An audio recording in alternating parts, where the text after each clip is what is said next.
Well, hello, my dear friends, and welcome to Matthew chapter 15. Right here in Matthew chapter 15, as we're moving chapter by chapter through the Bible, God's holy word, there is this wonderful challenge of great is thy faith.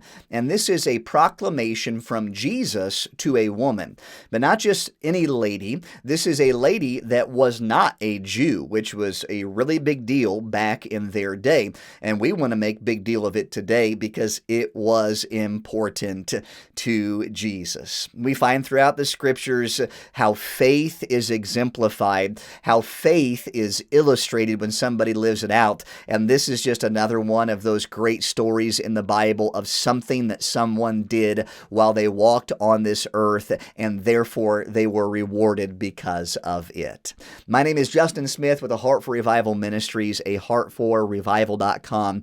We would love it if you take some time to visit our website and follow us as we seek to do what God has led us to do. Again, we're talking about great faith. We're talking about living for the glory of God by faith. And there's a whole chapter given to that in the book of Hebrews that we can be challenged with. There's all kinds of testimonies, stories throughout Matthew, Mark, Luke, and John about the faith of people that was rewarded as they stepped out apparently on nothing. And there's no way that God's going to honor this. But as we look at this story, we are reminded Jesus said, "Great is thy faith." Let's let our faith be challenged today. Number one, an outsider reaches out to Jesus. This particular point gets us to recognize, first of all, the difference between the Gentiles and the Jews. Jesus came unto his own received him not. The Gentiles were a heathen people to the Jews. These were people that were not well respected. And as this outsider from Canaan begins to speak to Jesus, ultimately it is her life that is going to be honored by the words of Jesus with the statement that we looked at as our title, "Great is thy faith." Let's read the verses and then let's make an application. "Then Jesus went thence and departed into the coast of Tyre and Sidon. And behold, a woman of Canaan came out of the same coasts, and cried unto him, saying, Have mercy on me, O Lord, thou son of David. My daughter is grievously vexed with a devil." So have mercy on me.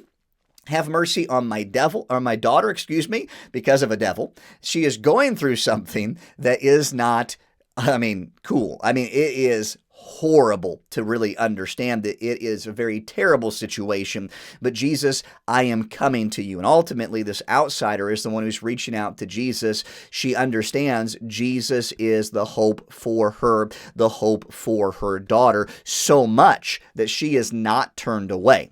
We need to make the application in this point that sometimes we consider ourselves unworthy for God to honor our faith. But when we have faith in Him, that's what changes it. Not because of something we've done, not because of who exactly we are, but our faith in who He is and what He is able to do for our particular situation.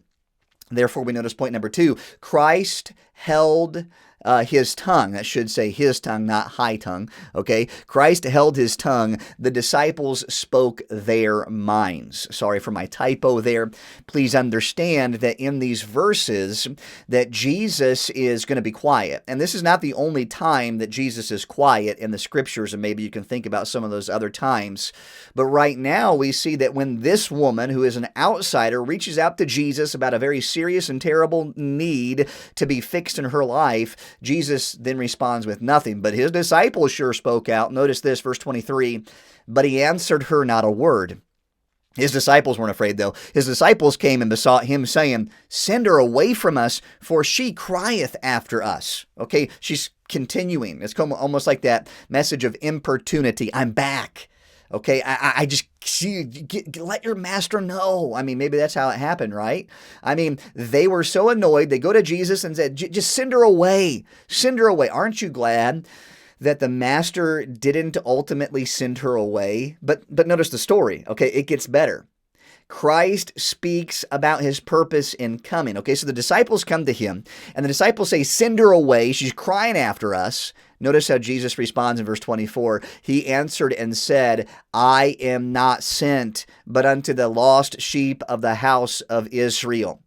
Kind of like this. Okay, maybe there's somebody in your family who is professionally an electrician. Okay, professionally, they are able to do that. And because of all of their expertise, they've been around all kinds of building. They have that mind. They have dealt with some plumbing, okay? They've dealt with some flooring. They've dealt with some of this and some of that. And let me use an illustration that doesn't involve someone being certified, because I know in some places certification is very important. Let's just say that it's trim work. And because I'm an electrician, I'm certified to do that, but I've also done some trim work before, and I really like to have the finished product. As an electrician, I have things lined up and going right where they need to go, and I know how to do it with the least amount of wire, but yet leave myself enough to work with and the next person that comes down the line. Trim work, I've done that before. Somebody comes into me and says, "I've got trim work at my house. I know you know how to do it. I saw the trim work at your house." Oh, but that electrician responds back, "That's not what I'm certified to do. I'm an electrician, okay? That is my expertise, and that is what I am here for. But you know how to do it. I've seen you do it," okay? And so we take that understanding. That's an earthly understanding. That's an earthly story to portray something about what Jesus Christ came to do. He was there on this earth, certified and established, to come to the lost sheep of the house of Israel. "I am not sent, but unto them." That is where my focus is. He came unto his own, and his own received not. That's how Jesus replies to this woman with the purpose of his coming. She could have taken that as a no. But like our illustration, "I know you know how to do trim. I saw the work at your house. I've seen what you've done. You have no respect of persons. Okay, you are willing to." And therefore, the woman continues to pursue Jesus Christ. Notice point 4, Christ's purpose in coming didn't phase the seeker's worship and prayer. Now, we ultimately know that, yes, he came unto his own received him not. He came to the lost sheep of the house of Israel, but when he died and gave his life, he gave it for all men. We also know in the scriptures that even Jesus himself shows us his ministry to outsiders and teaches the importance of loving your neighbor as yourself, and uses the parable of the story of the Good Samaritan to translate that message. So we know that Christ's purpose is so much greater than just one nationality, okay?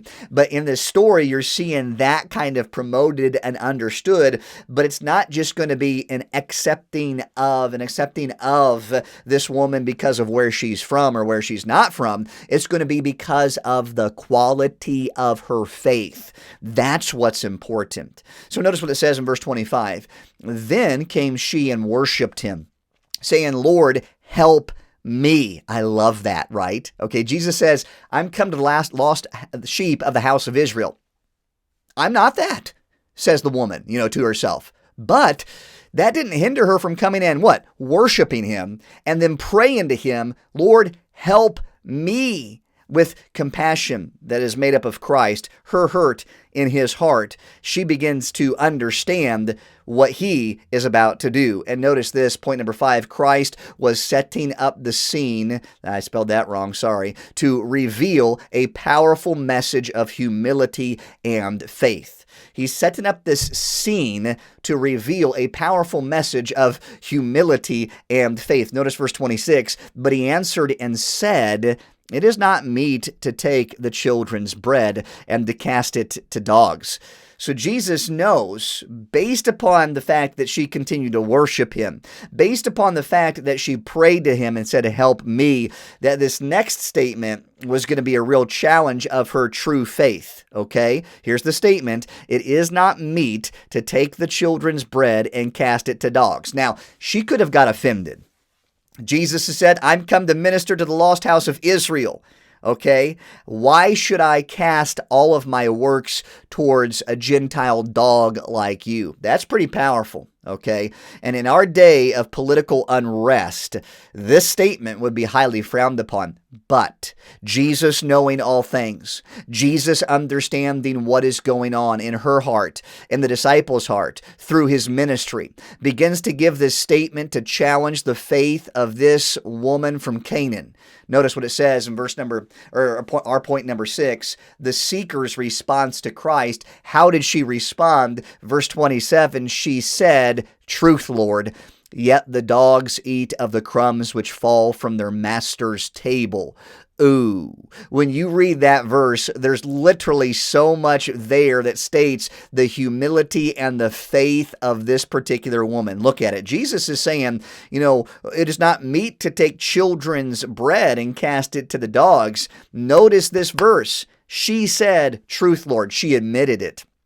Okay, I would not take meat from my children and give it to dogs. You're exactly right. But yet, Lord, the dogs eat of the crumbs which fall from their master's table. I might be a Gentile dog, but Jesus, I know that there are some crumbs, and I'm excited to be able to find the crumbs that fall from the master's table. I understand you are here to reach your own. I understand that you are here to seek the house of Israel. I understand I am not of that, and I humbly come before you knowing that even the dogs, they lick up the crumbs from their master's table. Therefore, she's also saying, I want you to be my master. I understand you to be the master. I understand your purpose in coming. But while you are here, would you take the time to help me? Would you minister some crumbs in my direction? Would you let them fall from the table of your children? I am desperate in seeing my daughter helped. Therefore, we see point number 7, the response of faith caused Jesus to respond with great joy.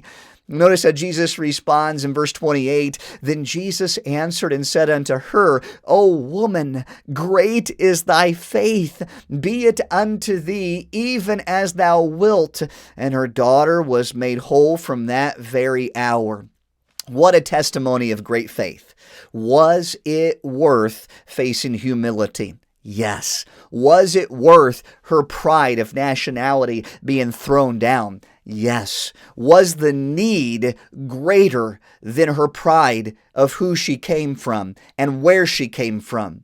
Was her pride going to hold her back and say, if that's how the Lord treats me, I'm going to turn from Him? Her daughter's life was at stake. She couldn't risk being prideful over where she came from, who she was, the background she had, or even just the integrity of her own life. She had to understand Jesus is Master. Jesus is Lord, and it doesn't matter who I am, where I came from, or what I have done. I know I am nothing, but even the dogs lick up the crumbs that fall from the Master's table. Master, would you lend a crumb in this direction? Would you let it fall from the children's table?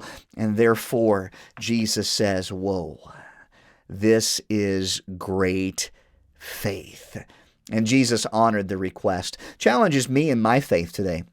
I understand I'm in the position of this woman. I don't deserve, because of my nationality, to have anything good from God. But what I do but what I do need in the position of humility is a life that believes that God is no respecter of persons, and that I can come to Him and I can seek out the crumbs that fall from the Master's table, and I can find out the crumbs are so good. I am so thankful. I don't have to have what's on the table, okay?